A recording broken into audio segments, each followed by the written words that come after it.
ിട്ടുള്ള അയില ഫ്രൈ ഒക്കെ കിട്ടിയാൽ ആർക്കാ ഇഷ്ടമുണ്ടാവാതിരിക്കുക അല്ലേ. ചില ഹോട്ടലിലൊക്കെ പോയാൽ കിട്ടൂലേ ആ ഒരു ടൈപ്പിൽ നല്ല മസാലയൊക്കെ കോട്ട് ചെയ്തിട്ടുള്ള അടിപൊളി അയില ഫ്രൈ ആണ് ഇത് തയ്യാറാക്കിയെടുക്കുന്നത്. ചെറിയുള്ളി, വെളുത്തുള്ളി, ചെറിയ പീസ് ഇഞ്ചി, 2 തണ്ട് കറിവേപ്പില, വലിയ ജീരകം ഇതെല്ലാം കൂടെ മിക്സിയുടെ ജാറിലേക്ക് ഇട്ട് കൊടുക്കാം. അതിലേക്ക് മുളക് പൊടിയും മഞ്ഞൾപ്പൊടിയും ചേർത്ത് കൊടുക്കാം. ഇതിൻ്റെയൊക്കെ കറക്റ്റ് മെഷർമെൻറ്റ് ഞാൻ ക്യാപ്ഷനിൽ കൊടുക്കാവേ.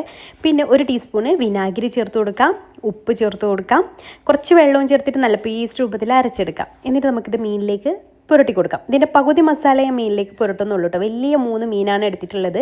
അത് അത്യാവശ്യം നല്ല ഫ്ലഷ് ആയതുകൊണ്ട് വലിയതാണ് കേട്ടോ. അപ്പോൾ അതിലേക്ക് ആവശ്യത്തിന് മാത്രം പുരട്ടി കൊടുക്കുക, ഒരുപാട് അങ്ങ് ഓവറാക്കരുത്. ഇതുപോലെ അങ്ങ് ആക്കി കൊടുക്കുക.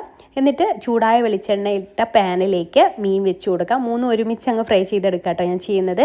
അപ്പോൾ ചെറിയ തീയിലിട്ടിട്ട് വേണം ഇത് ഫ്രൈ ചെയ്തെടുക്കാൻ വേണ്ടിയിട്ട്, എന്നാലും കറക്റ്റ് ഉൾഭാഗമൊക്കെ ഒന്ന് നന്നായിട്ട് വെന്ത് കിട്ടുള്ളൂ.